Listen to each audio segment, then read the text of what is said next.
spent my whole damn life in the city. Anywhere I go, DC's coming with me. I spent my whole damn life in the city. I can go for broke, but the capital is in me. I spent my whole damn life in the city. Anywhere I go, DC's coming with me. I spent my whole damn life in the city. I can go for broke, but the capital is in me. Welcome, everyone, to District Divide, a DC sports podcast. More specifically, a Washington Commanders podcast, and training camp is officially underway, and I'm very, very amped about it. I am Amit. That is K-Dot. K-Dot, how are you doing, my friend? Pretty good, man. I'm drinking a Rockstar energy drink for the first time in years. So this is more caffeine than I'm used to, and quite a bit. Your boy might be a little on the edge. Yes, and that's what I want because I'm on the edge. I just finished my third cup of coffee. I put you some got the extra Jack Nicholson eyes going with the eyebrows. You got the Jack Nicholson eyebrows and look. Yeah, I actually been. Yeah, it's default. All right, cocaine and rock stars, baby. District Divided story. And aside from being brought to you by those things, this is the training camp episode. So again, it just kicked off. We've got 2-3 days of practice so far. We've heard from the coaches. We heard from Jayden just now. Exciting times. We're going to give our observations to you guys real quick, and then we got the comment mailbag as we always do. So before we begin this video, if you could please like it, subscribe to the channel, hit the notification bell, comment as you always do, and Kata. Ladies and gentlemen, boys and girls, children of all ages, it's time to shit. Woo! I think it muted you when you were yelling. Might have. I think I hit a pitch that I wasn't entirely sure I could hit. I sound like Mariah Carey over here right now. Your mic just didn't register the Mariah Carey. Awesome. I'll try it again. Let me bring it down a couple of times. Please do. Share this shit!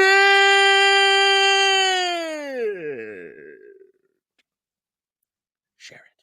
I really like that. Share this shit, please. We greatly appreciate it. So, and also, Ringo Paper! Hey! Shout out the legend, John Riggins, 44 days away from kickoff. We also have just passed the final Thursday without football this calendar year. How cool is that? Now, granted, one's a Hall of Fame game. It'll be a bunch of people trying to make the team, but still, it's football nonetheless. So, very exciting times.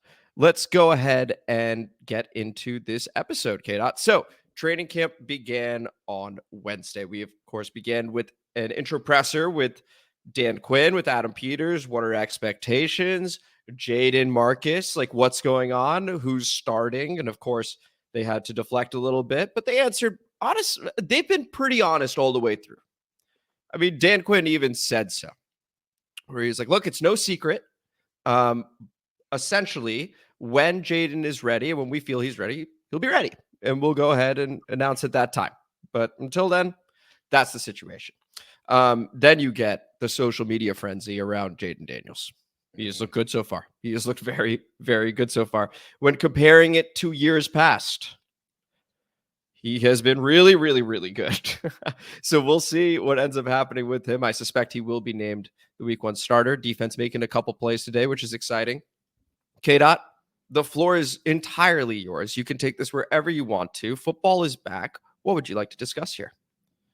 Maybe some let's get some stuff off my heart about this. All right, please do. I haven't watched a single fucking thing about training camp in the last 3 days. Like, I've been in Deadpool and Wolverine mode, so like that's where my head's been. I will tell you, when preparing for this episode as best as I could in short order, yeah, I know the Jayden Daniels throws. There was the one that Jahan Dotson.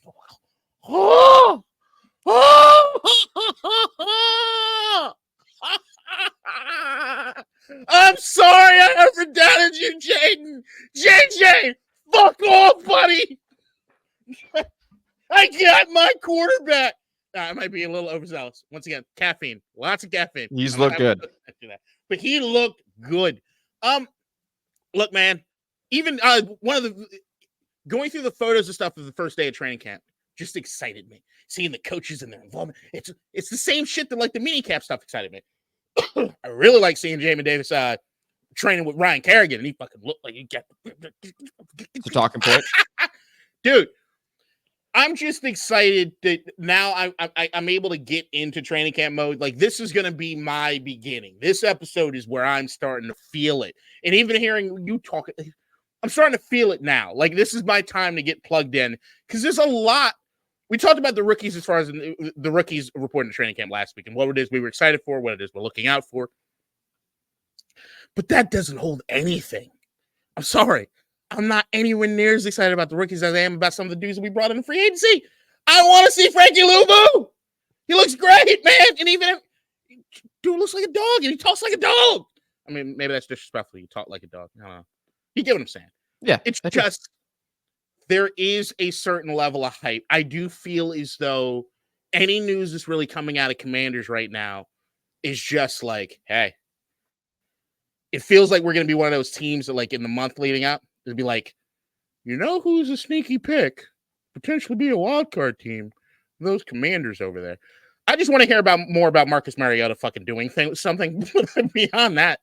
Yeah, I'm just my hype is beginning. My hype is there. I think that's really fair. On that subject of a month from now, you may hear pundits and stuff like that begin to say that the Commanders are one of those teams. This is the time to be optimistic. Training camp has just begun, and we're hearing good things about our rookie quarterback.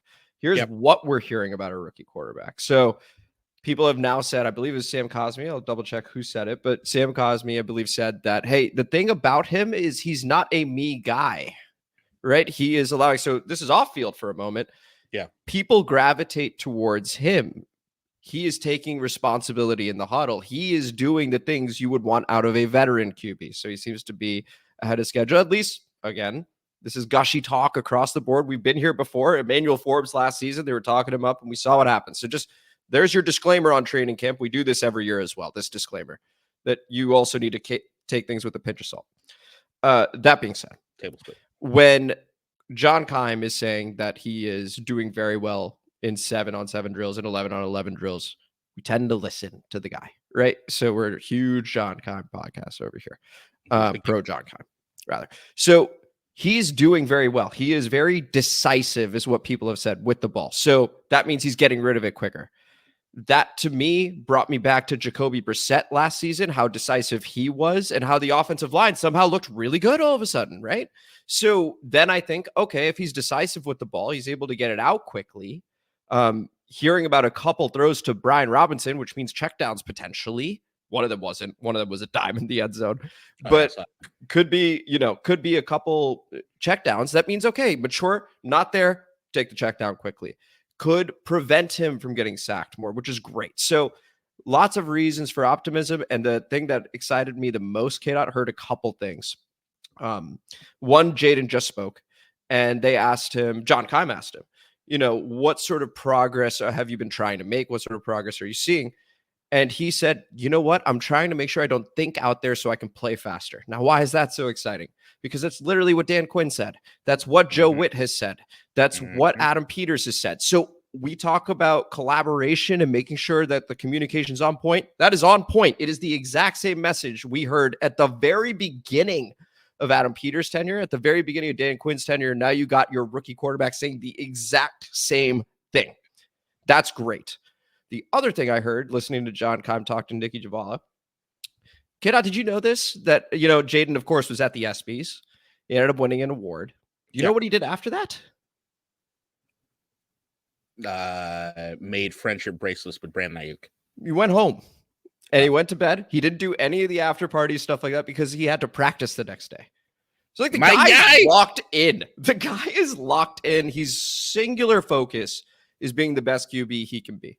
I know if it were me and I'm his age and I'm at the ESPYs with all these people, I would want to hang out. A-Train, fictitious character to be clear. The guy seems to be very locked in, very exciting times to have a guy like Jayden Daniels over here. Now he threw an interception to Michael Davis, and that is also good news. K-Dot, right?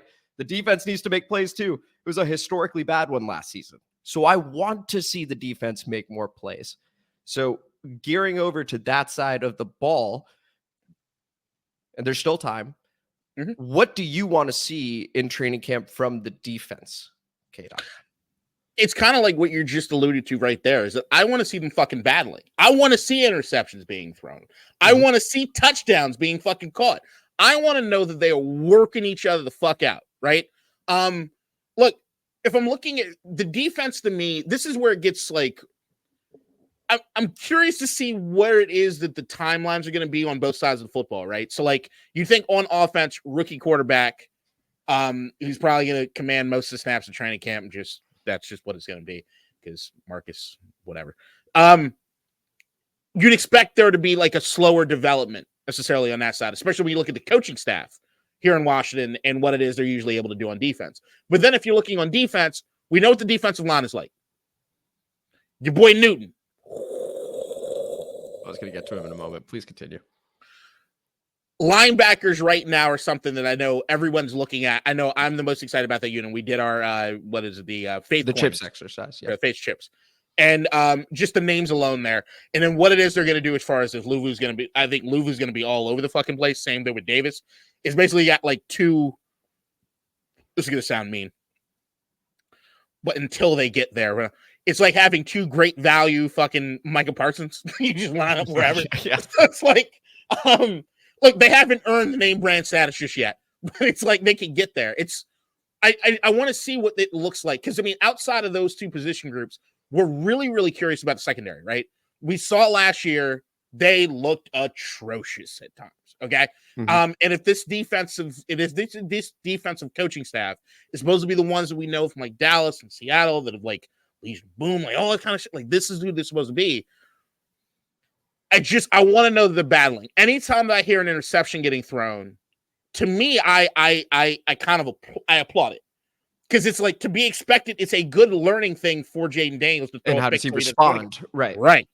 But then it also means on defense, hey, somebody's doing something fucking right. Maybe they're ahead of schedule, because it's the one. I mean, outside of offensive line, what is the one position group we're the most worried about? It's the fucking secondary. Yep. It's easily the secondary. So I just want to make sure that like that. As long as I'm hearing things along those lines, it's great. I don't necessarily want to hear that the defensive line, who we already know who they are beating the shit out of the offensive line. I'd rather just not hear anything in that realm, as much as like ignorance is bliss. Newton had a good play, but I don't want to hear that like the front four beating the shit out of the offensive line, because that might be a long season.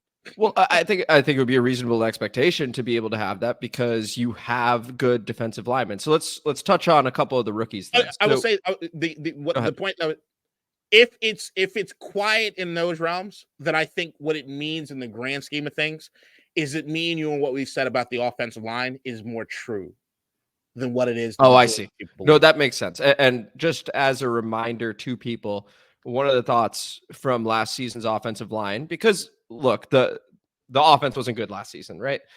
But one of the things we thought was maybe Sam Howell held the ball too long. We're telegraphing runs, so the defense could just pin their ears back, and they knew they were basically rushing every single play. And so eventually that puts way too much stress on an offensive line, makes them look worse than they actually are, etc. So like that, just for those that have not heard it before, just wanted to make that clear. Johnny Newton's a guy. I mean, I could almost already tell you that. Like, we were talking about him last week, and he gets activated day one of training camp. He's ready. They were like, oh, he's ahead of schedule, but like, we're actually telling him to calm down. It didn't matter. He's ready. He's already doing individual work. He's already working with Jonathan Allen. Like, this is exciting. The guy clearly is trying to make a name for himself. He's clearly trying to baptize those teams he was talking about that passed on him.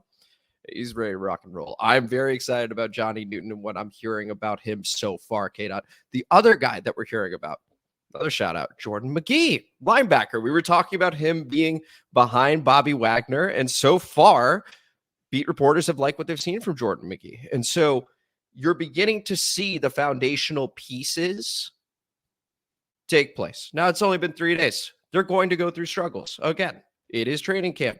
They should go through struggles. It's frightening if they don't. Like that would just be like, oh man, the offense, we're in trouble. Like that'd be bad. But it's all good vibes right now. So you're hearing about these rookies. Emmanuel Forbes, did you hear about this, K-Dot? Apparently put on 15 pounds of muscle according to Dan Quinn. Forbes then corrects the report. He's put on 17 pounds. So he's working on it.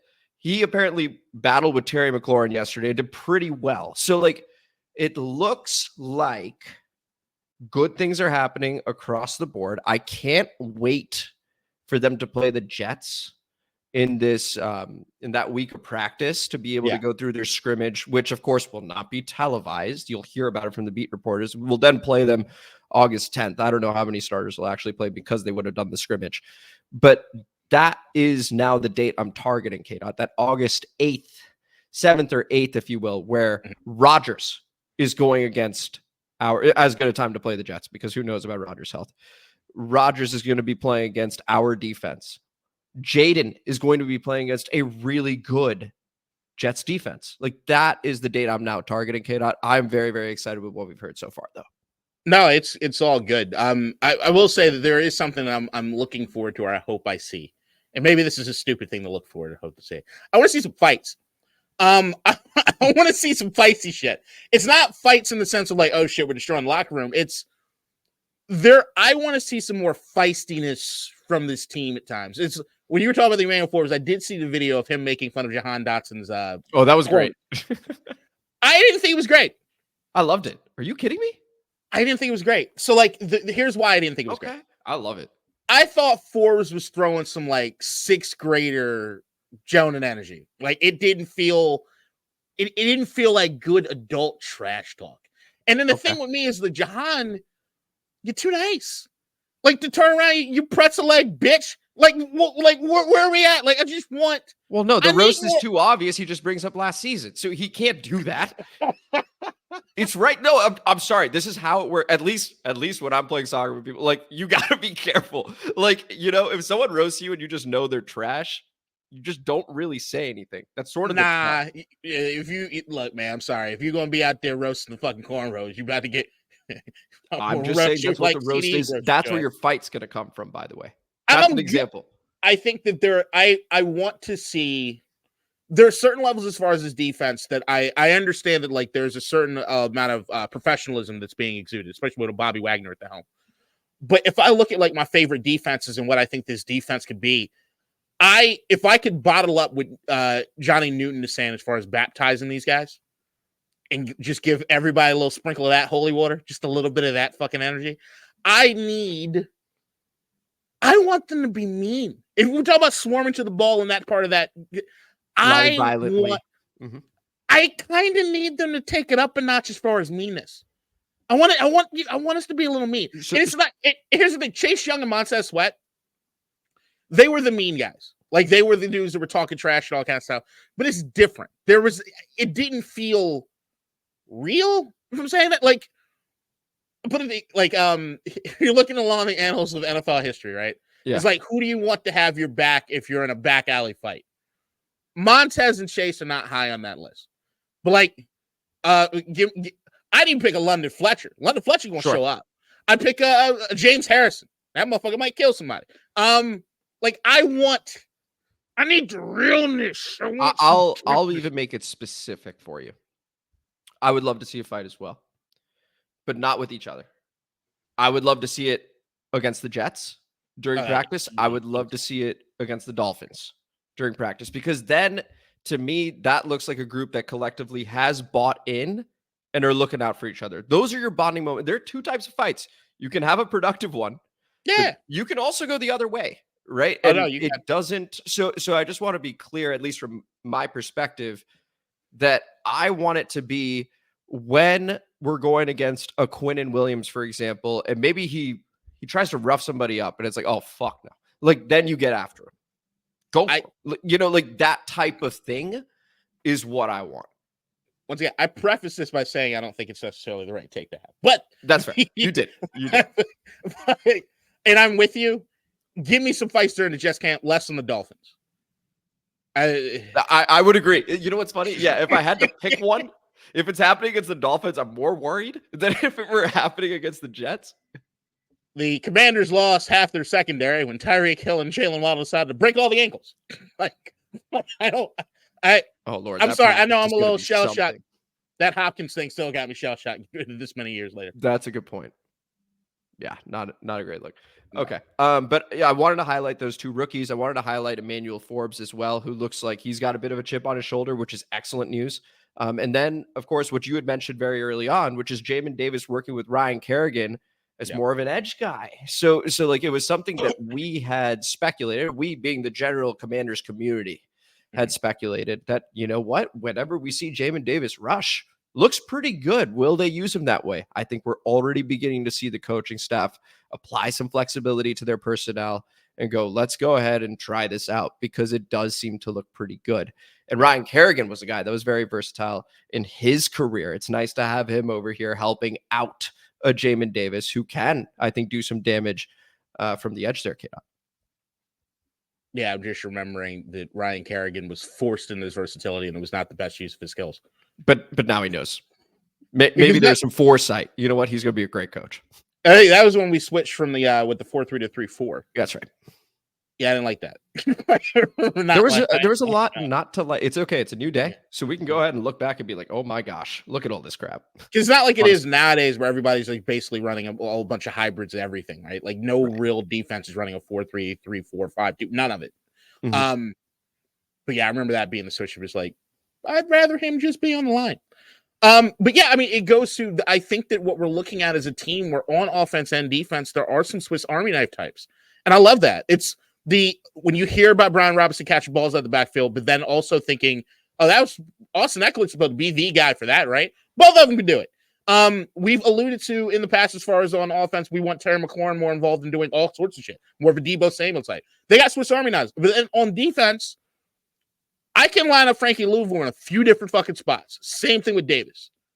Like there are some guys that should be just, I'm hoping schematically, are game wreckers. I think that you can scheme something that these dudes will break games wide open. And if there's one thing, if there's a single thing that I think Washington has missed the absolute most, has been an absolute game breaker.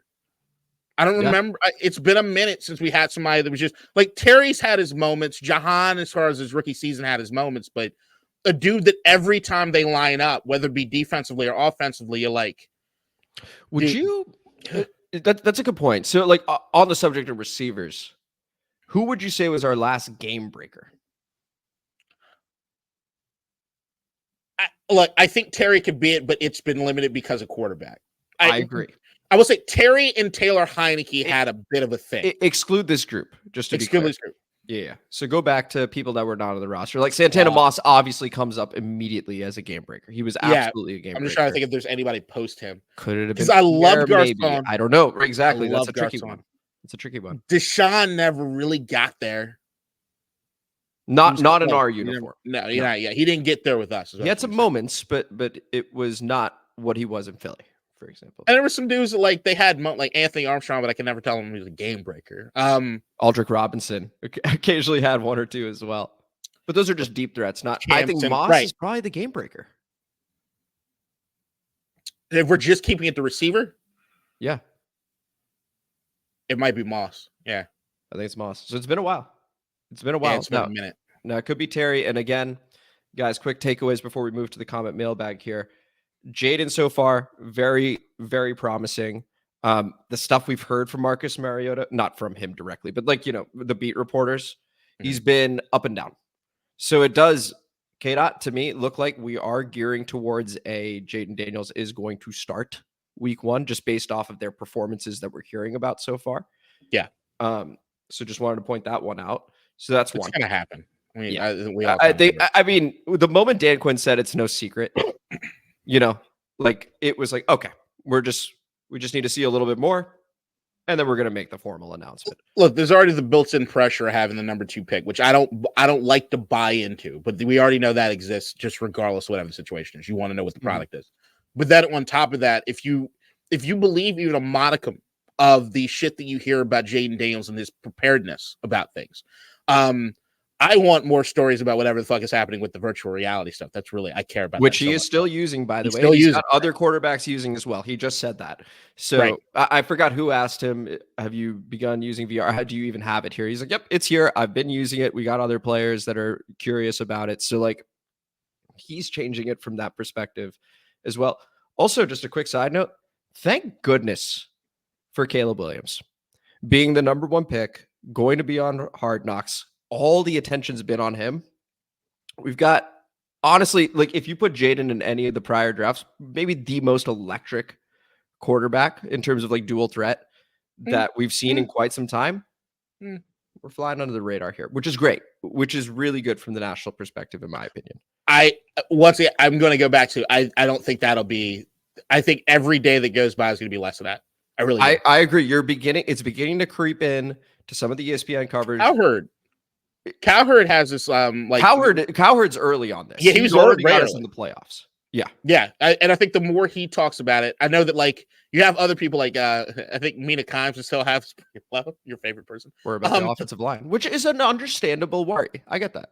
It's more the Dan Quinn. For the last time, it was the Dan Quinn hot seat thing. I did not buy that. I thought that was BS. I would tell you, I'd like us no one talking about us at all. I would like that. I get you as far as the Caleb Williams thing. I don't want us to be the sexy pick. I want us to come out of fucking nowhere. That's what Chicago's the sexy pick, and they will continue to be. So I think there's going to be a lot of focus on that. You don't think so? No. Maybe we'll talk about it after the pod. Yeah, the sexy pick? No. Chicago. Okay, we'll get to that. But real quick, that so far, Jayden Daniels looks promising. That's 1. 2, on the defensive side of things, Johnny Newton looks like a guy already activated off of the NFI list. He's working through individual drills right now. The expectation is he joins the team very, very quickly, given his current way of working through timelines. Jordan McGee, there's some promise around him. Forgot to mention Mike Sainristil has gotten a lot of praise as well from DQ specifically, talking about both Jayden and Mike, saying that, hey, those are guys that are above average in maturity for their age and are incredibly humble and looking to get better. So like getting that from the head coach, awesome.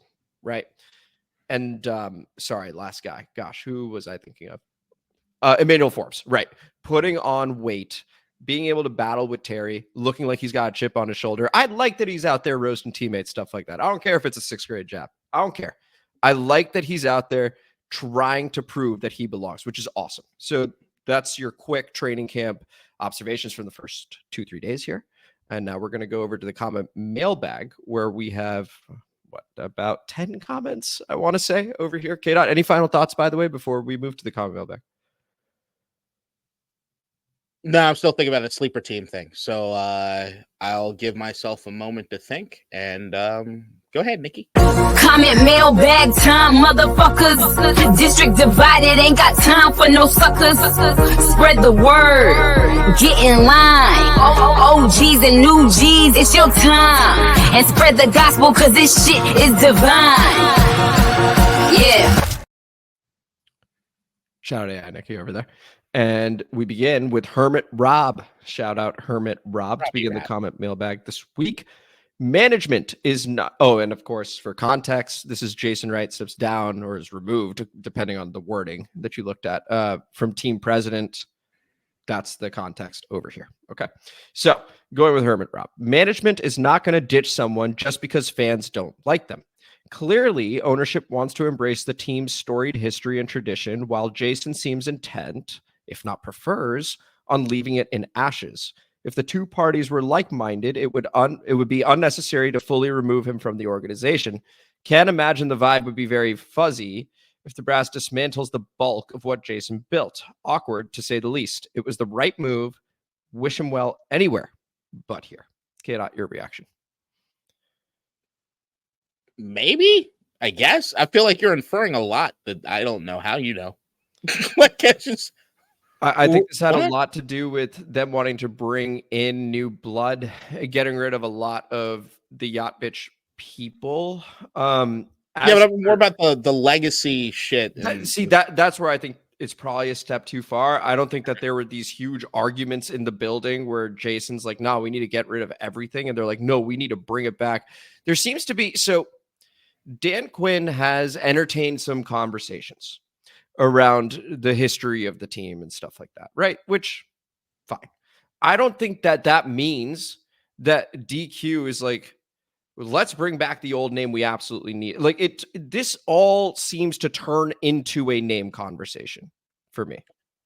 That's it. It feels like it's wishful thinking. It feels like a thought process based on wishful thinking. every time I hear Dan Quinn talk about it, number one, majority of the time Dan Quinn says anything about anything in the past, I then have to deal with the spin from the wishful thinkers. Yes. Trying to infer things from that I don't see that Dan's saying or doing at all. But I think that when we talk about identity, team identity, right? This franchise used to mean something. It has nothing to do with the fucking name as much as it meant that there was a certain excellence that came with putting on that that came from being a part of this organization, right? The same way we talk about the through line with like the Ravens or the through line with the Steelers, the through line with that.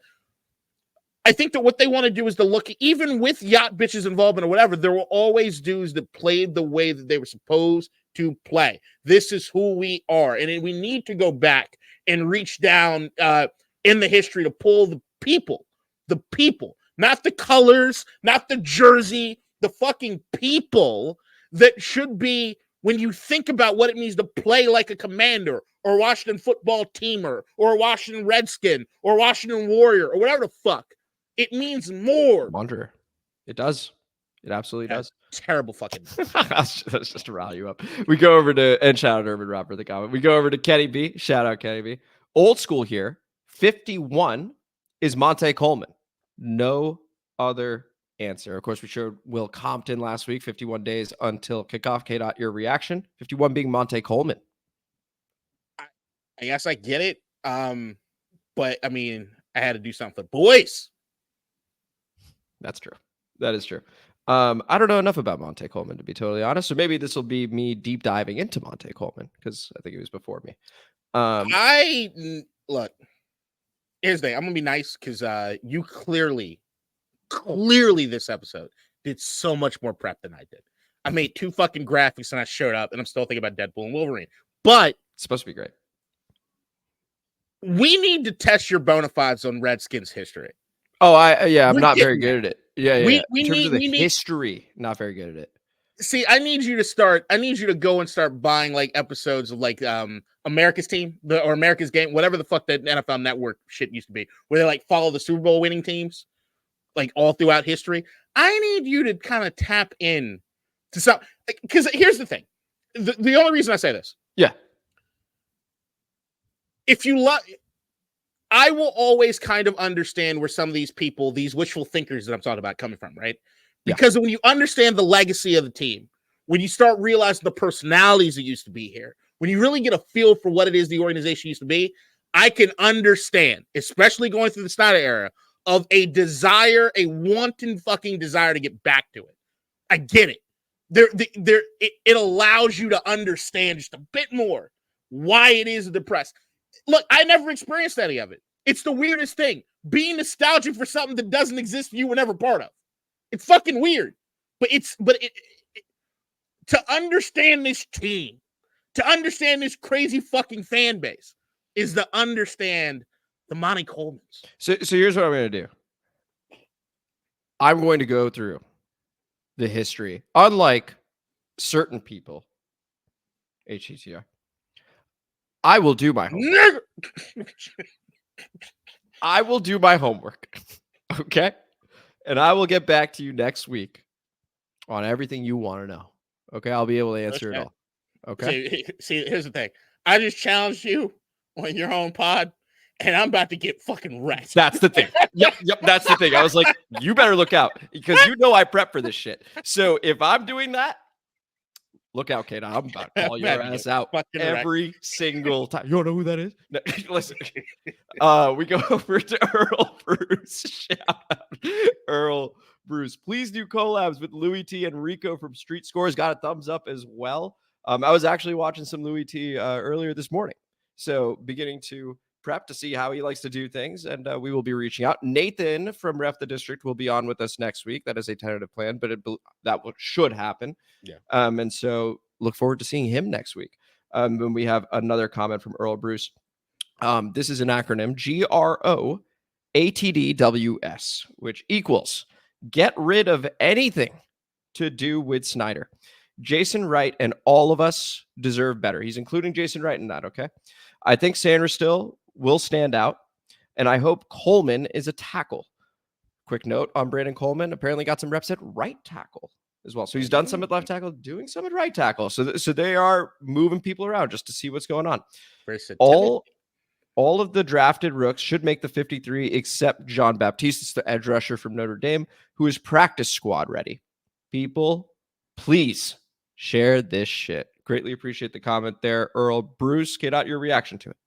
One wonderful way to end the comment. Share this shit. Put the pressure on each other there in that chat in the comments. Yeah. I get the wanton desire to strike all fucking mention of Dan Snyder.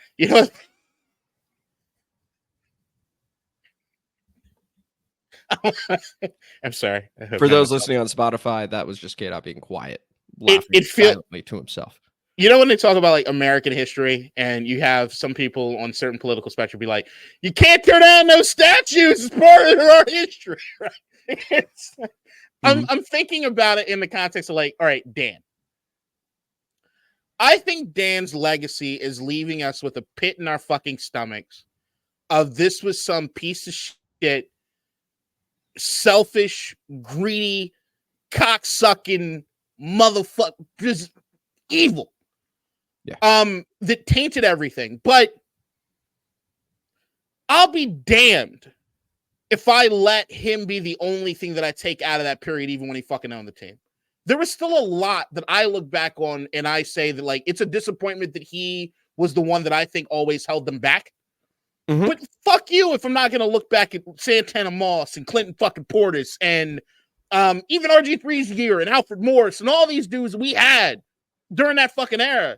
I don't think you have to be afraid of everything that he touched. I think we can contextualize it.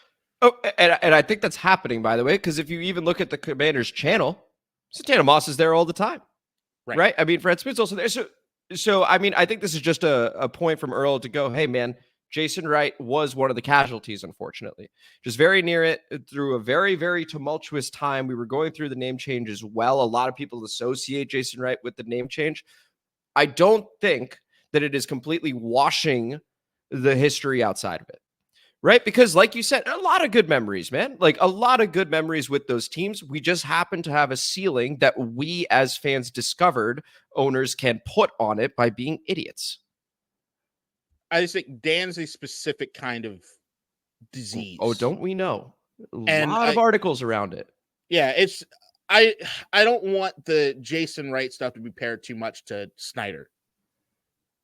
Because you also got to remember, like, during that period with Snyder, there's not a lot of people that wanted to fucking work for us. I think Jason Wright, considering those circumstances, did a very good job. Right, but it's to me, it's just a matter of like you have a new regime, and new regime want the guys. That's it. It's like it's not. So I don't think it's any indictment on Wright at all. Yeah, it's what we talked about in the first comment. It was like, hey, they want to get their guys in the building. Happens. Right. Jason Wright was part of the transition. He's still going to be with the team this year as he looks for the next opportunity. I think all things considered handled pretty well. Like I think no complaints at all about it. Yeah, he's still here. He's not gone. I mean, he's still here. Let's see what happens. We go over to, and shout out to Earl Bruce for the comments there. We go over to Allison, New G Lombard. And it begins with, so there are two comments. We'll start with this one. I'm sure you both witnessed the glory that was Dallas's playoff loss, 48-36 Green Bay. And first off, let's just take a moment. Okay, I think I remember either calling or texting you at that time while it was happening. It was wonderful. Oh my goodness, that pick six to conclude the first half. I got a noise complaint, screaming in this apartment. I mean, it was running up and down. Open the door. Let's go. It was, what a great day. That's least shocking thing. You getting a noise plate. Your fancy penthouse apartment complex. Only the finest Coke and views for us. I was more surprised they didn't come in and be like, what's got you so hyped, dude? And just watch with me. I think that would have been great. No, I think I've been to your building once. I think when you walk in, there's a placard. It says like, here we go. We love Coke, but not Coke Energy. Keep things civil. Keep looking at you, A-Train. So that's the beginning of that comment. It continues. It was Dak's fault. He should have had 5 interceptions. Dallas's run defense was also ass. Okay. Mm-hmm. With so many Dallas coaches and players in Washington, how secure do you feel about Washington's run defense going into training camp? K-Dot, I will let you begin, and then I will answer. Jury's out. I don't know. Like, the jury's not even out. Like, there's no trial or anything that's been set yet. Like, it's not. We'll see. I mean, at the end of the day, because I'm looking something up right now. Okay, why don't I quickly answer while go looking ahead. that up? Okay. I feel reasonably confident about it. So the way, Allison, that Dallas worked, they did have a fairly small defensive line, fairly small. Okay. Like, they were quick and they were really good at pass rushing, and fair play to them. That's awesome. But they were small. And we heard about that a lot, actually, after the Buffalo game, where we discovered after Joe Brady was like, hey, we're going to hand the ball off a lot more, and how dominant James Cook was. That looked like a JV versus varsity scrimmage. That's where we figured out, okay, Dallas has a huge weakness. It's run defense. I don't view our team built that way. So between Jonathan Allen, Deron Payne, and Phil Mathis. So we talk a lot. I'm talking a lot about Johnny Newton now, but Phil Mathis primarily run stuffer.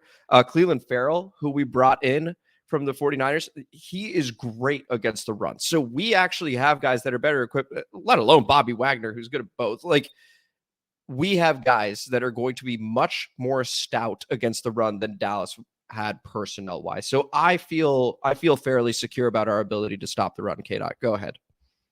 Yeah, I think I was looking at who started in that game. Because, yeah, you're right. There was always these complaints about what was happening as far as Dallas being maybe too small up front. Then there was also a lot of inconsistency when it came to linebacker at periods, especially middle linebacker. So I think that trust me, looking at some things that Washington has given up as far as some of the run defense stuff has not been pretty at all recently. But I just think I'd go as far as to say, outside of Micah Parsons, I do think that we front seven more talented than Dallas is. Yeah, I think I can say that. And then also that game was so fucking out of balance. I was like, Dak threw the ball 60 times. They could never. They were down so much. They were down a ton. And Aaron Jones had 118 yards on the ground, but I also think it was a lot of love Aaron Jones. Yeah, I wonder. JJ. Yeah, I just think Dallas just had a shit game. But I also think that Dallas, what they were doing offensively last year, lacked any sort of cohesive balance. And we always talk about the ways that your offense helps the defense and vice versa. I just don't think they played cohesive ball at all. It was literally, so Allison, I know we're sticking on this comment, but the way Dallas was built, they had a good regular season. And Dak had his best year in the regular season last season. And when that happens and you're playing with leads, they're not running on you as much, the opposing offense. They are playing actually right into the strength of Dallas, which is allowing them to tee off on the quarterback. And then they've got ball hawks in the secondary. That worked for them. Now, what we have over here looks like it's going to be a bit different. I don't think we're going to have a rookie quarterback air it out. I think we're going to see more Brian Robinson, more Austin Eckler. And what comes with that is also an ability to stop the run. I think there's going to be, the way we run our tempo is not going to be a run and gun. Let's just go ahead and a shootout with these guys. I don't think that's what we're built to do. So I'm curious from that perspective, offense helping defense. K-Dot, listen, I know it's an exciting time. No, I don't know what we are. I think we're going to, based on what I'm reading, based on, I think, the personnel and how it's being used so far, I think we're going to end up being, first off, way more balanced. And secondly, I think we're going to run quite a bit. We'll see. We'll see. But I think that helps the run defense out. That could be a fun topic too. Let's go ahead and go over to another comment from Allison, unless you had anything else there, K-Dot. Nah, I'm glad you got a better hold of what you think the offense is going to be than I do, because I have no fucking idea. Yeah, well, I mean, hey, it's for now. Next week, I'm like, hey, by the way, also, did you know in 83, this is what we did? Like, there's going to be a whole lot going on over there. Here's the next comment from Allison. You mentioned that DQ likes to heavily rotate his personnel. Before you shared your confidence chips in terms of which position groups you think are the strongest. What about positional depth with training camp coming? I'd say edge if I'm allowed to count Davis and Luvu as situational 9 techs. That's going to be your linebackers coming off the edge, just to be clear. Armstrong and Fowler Jr. don't suck. They do not suck. And AJJ, Andre Jones Jr., last year's 7th round pick, and KJ Henry have interesting college tape. Jean-Baptiste should make the 53. Okay, so we got Earl. Was it Earl? No. Yes, it was Earl. Earl saying that Jean-Baptiste will not make the 53, but should be practice squad ready. We got Allison going, he should make the 53. So we got our first square off within the comments. I'm making that happen. And then we've got Andre Jones Jr., KJ Henry. KJ Henry's gotten a couple shout outs recently. One from Greg Cosell on, I want to say the podcast was called Inside the Birds, but that sounds kind of weird. It was something like that. I'll figure out what the name of the podcast was, but he was talking a lot about KJ Henry and his athleticism and being good. K-Dot, your reaction? Yeah, any of the guys that we've seen play have had moments of like, oh, I want to see more of that, right? So like it's, and I think that when it comes to the Jean-Baptiste thing, it's just more of a numbers game. Like if you start looking at like, when you start listing out depth of positions and stuff, you start running through a lot of the defensive or the edge rush, you're like, oh, there's a lot of dudes. So I mean, maybe it's depending on the team, he'd make the 53. It's just because of our unique situation that it's a little different. And then not to mention, it's like whatever it is that you have as far as who gets lined up at D end or whatever, edge rusher, but then you also have the versatility of what we have at linebacker. I don't know what the split's going to look like when it comes to the final 53. So Allison, my chips remain the same because I took depth into account. So like D tackle, like that D tackle position and running back, that's where I feel most confident in this team. Between Robinson and Eckler being your running backs with Rodriguez as your third guy. And then I love the 4, like Fideria Mathis is the 4th D tackle I like. And you got Ridgeway too, who has been productive in the past. Never mind the front 3, in my opinion, or the first 3, if you will, of Jonathan Allen, Deron Payne. And I am so high on Johnny Newton, in case you couldn't tell. So those are where my chips lie. And that's same for me. Defensive line is still going to get the most chips. They're the ones that, and they have the depth, but linebacker still the unit I'm the most excited about. Sure. And I would agree with that. But in terms of depth, they wouldn't be number 1 for me. No. Right. There's actually one more from Allison. I don't know how this will fly with the casuals. Easy there. But what about confidence chips for the coaching staff? DQ as head coach, 8. Cliff, 2. Bobby Wood Jr., 6. Bobby Johnson, 2. Brian Johnson, 5. Ryan Kerrigan, 6. Anthony Lynn, 8. Ken Norton Jr., 7. 5 chips for everyone else. 44 out of 70? Question mark? K-Dot? I understand people's hesitation when it comes.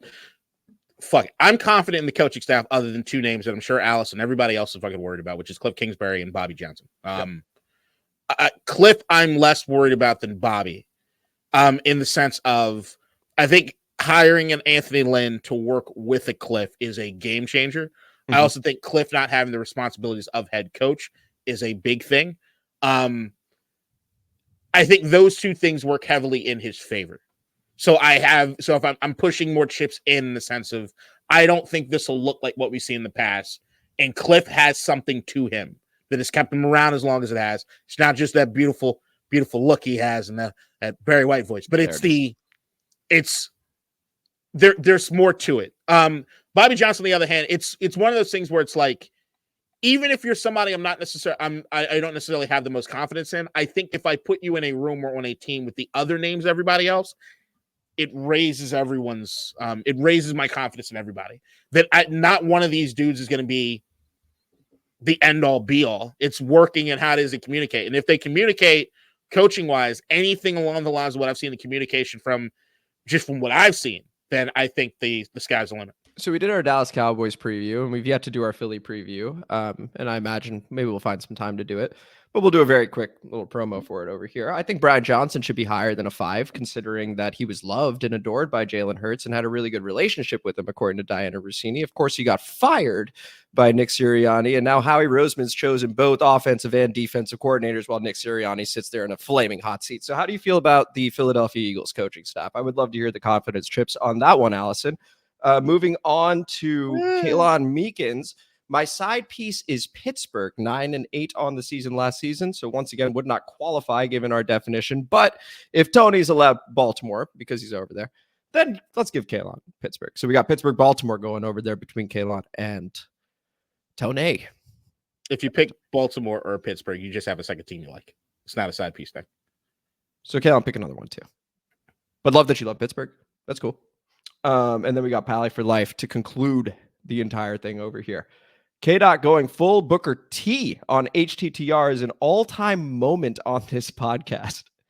Fun hypothetical. What would you sacrifice, realistically, / be willing to do to see a Washington Super Bowl victory? It's a good question. Share this S, Monsieur X. K-Dot, over to you. What would you be? Much easier to do the other list. What am I not willing to do? Yeah. Willing to do. Maybe bring that to after the pod too. I need a little time to think about it. The fact that I'm contemplating murder right now. That was the show. This is District Divided, a DC sports podcast, more specifically a Washington Commanders podcast. Thank you guys so much for listening to today's episode, which was training camp observations in the comment mailbag, as we always do. And thank you guys so much for listening. And if you enjoyed the episode, please like the video, subscribe to the channel, hit the notification bell, comment as you always do. I got in a bit of a mood at the end. And K-Dot? Share this shit. I could have kept going, I think. I think you could have easily. And the mic picked it up the whole way. I think calling out your microphone all of a sudden was like, hey, they're on to me. They're on to me. After the pod begins right now. All right, so we are up against our hard stop. Let's extend it by a few minutes because this is fun. So what would we be willing to do? No, I would not be willing to murder anybody. Would you give up sex? Would you be celibate for the rest of your life? For a Super Bowl? No, because I believe the coaching staff. I think we could do it without me having to sacrifice that. So we give it 3 years. Let's see what this coaching staff is capable of. Yeah, a couple of years without, sure, I could do that. Okay, would you a few years without it? Yeah, I could do that. All right, what about this? And this is ridiculous. Would you be celibate for the rest of your life? Okay. If it meant we put together a dynasty that was even better than the Patriots dynasty. I'm talking about 7 Super Bowls in 10 years. You know what's crazy is I'm contemplating that, actually. That is, I mean, we get just fucking bragging rights forever. Like, we're the best ever. That is at minimum on the board. What about you? My thing is that, what happens if I renege on the deal? That's true. Is that an alternate reality? Like they literally just tear the fabric of time and space and go, not only are you dead, okay, but everything that happened. Well, no, not that far. But it's like, all right, if you were to break, if at any point in time you broke celibacy, you die. Well, so then you're sort of like a what animal is it that once they have sex they die? Isn't there one? I can't remember. Ants do that. Bees. Is that true with ants? No, bees when they sting you, no, they sting their dead. So it's equivalent to that. You just know it better be good. You better. Well, I mean, that's my thing. Is if we won 7 Super Bowls, trust me, I'd make it a thing that people knew that we were winning because I wasn't having sex. It'd be a thing. Actually, I think you have an amazing exit strategy. So you wait until we win that 7th or 8th one or whatever. Oh, and I'm going out and blazing. And then you go out. Yeah. Yeah. And then you have it lined up. There would be plenty of people lined up to be the person, in my opinion, that you broke that celibacy contract with, and then you just drop dead immediately. Maybe give them a few moments so that person's not completely weirded out. All right. So let's rewind now. For one Super Bowl, what would we be willing to give up? Okay, fine. Which was the question. So I think we found our line as far as dynasty, but on the board, right? On the board.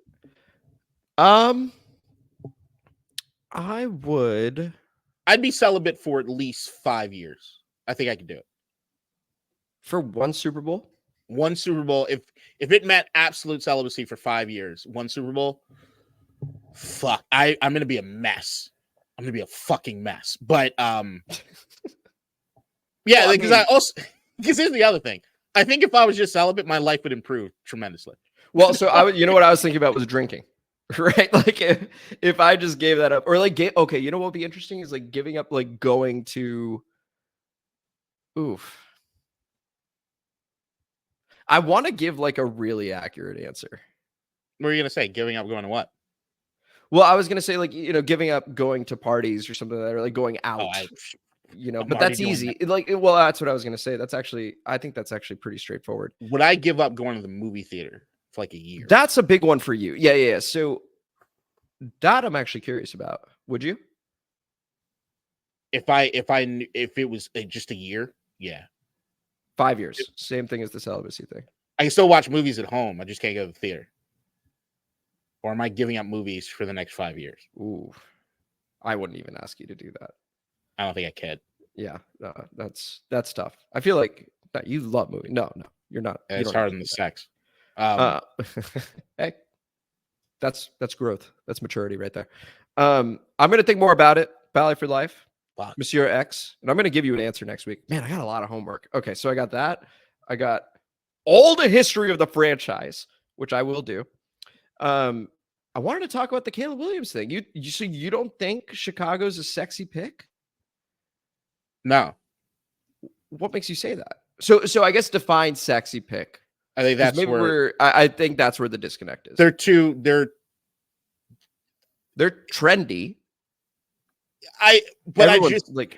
That's the fun pick. I guess that's how I was thinking of it. Here's what I'll say. There are already expectations.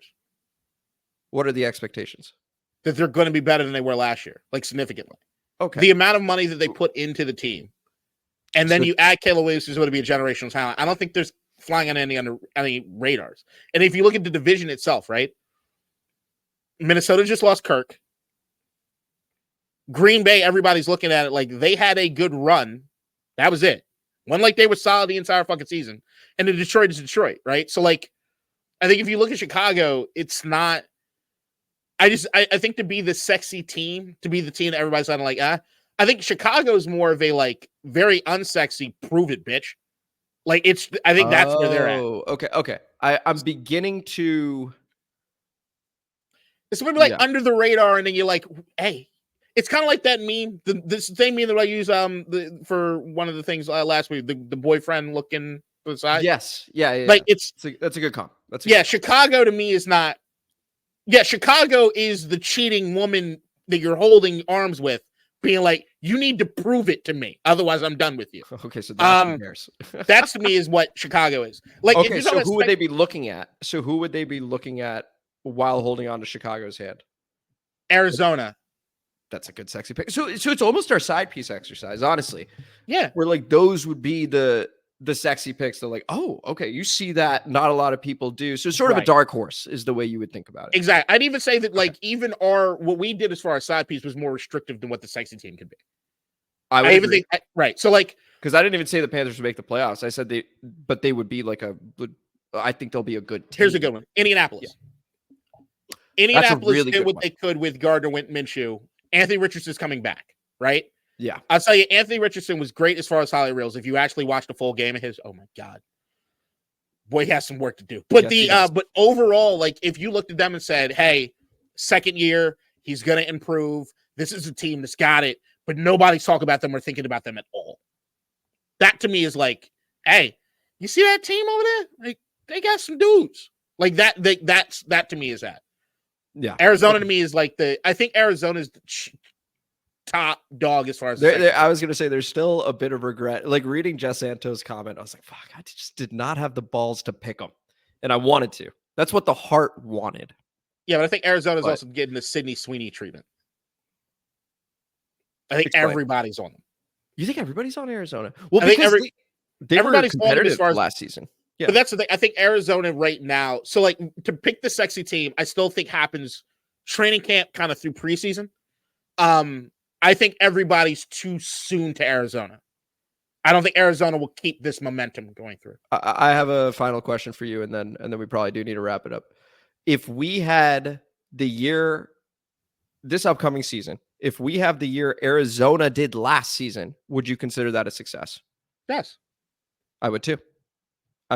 In every game, competing every game, not worried about the contract stipulations of, oh, what if, fuck that. We're trying to win. And they actually did burst some bubbles last season. I thought that was a great year for them. No, I agree. The only thing I just don't want it to look like Arizona in particular. So like Arizona, when it came to Kyler Murray being hurt, I don't want to see that. Well, yeah. No, that makes sense. But they started the season without him, right? Like Josh Dobbs, they beat the Cowboys. The Cowboys with Dobbs. So yeah, but I mean, like, how many games did he start last year? Well, he started quite a few, and then he got traded to the Vikings. Remember that? What? Or was it the other way around? Hold on. No. Yeah. Who are we talking about? Josh Dobbs. Oh no, I was just talking about Kyler Murray. How many games? Oh, not that many. He played in 8 games. Like 8. Yeah. Okay. There you go. And this is coming off the previous season 11 and the season before that 14. Oh, you're no, just about it. You're like, Kyler got traded to the Vikings last season. What the fuck are you talking about? I was like, yeah, I was like, what? Yeah, I just missed the Josh Dobbs thing. I remember I remember the Dobbs mob. Yeah. Passed or not? Yeah, my comp is always going to be Detroit's second year. Detroit's rise. Okay. So therefore, based on what you're saying, we are the sexy pick. That's what I'm saying. I think that, I really do think when it all said and done going into the season, we're going to be the sexy pick. Okay. Yeah. It's just I thought that there might be another team that kind of peeks out and just hey, yo, everybody look at this. But I think you're either way too high profile or Washington, and I'm trying to be as objective as possible, knowing how I feel about objectivity at certain times. Mm-hmm. Washington, when you really just look at it, I think they're a sleeper team. If Jayden Daniels is, fuck that. I'm not going to do that because I was about to do the CJ Stroud thing. Well, I know. Well, there are some feelings around it, but again, once we're closer to time and we do the, I can't wait for our NFL predictions episode. That's always a really fun one to look back at. I was looking back at that from last year. Honestly, we didn't do that badly. Now, granted, I had the Saints going a lot further than I probably should have. But other than that, called Lamar Jackson MVP, which was great. You also, I think you either had the Chiefs winning the Super Bowl or at least in the Super Bowl minimum, because you were immediately just like, yo, it's Pat. I'm not Patrick. I'm not it's going. It's the same thing this year. They've gotten spoiler better. alert. Yeah. Oh my Lord. Anyway, so we'll do that episode. And the Raiders doing the fucking Kermit puppet, you fucking dumbasses. Oh, we got a lot to talk about. I'm looking forward to it. But we will see you guys next Friday. Helicopter! Featuring Nathan from Ref the District. Take it easy. Sorry, I'm not ready. It's always bye, everybody. In DC, we're just hoping that you listen.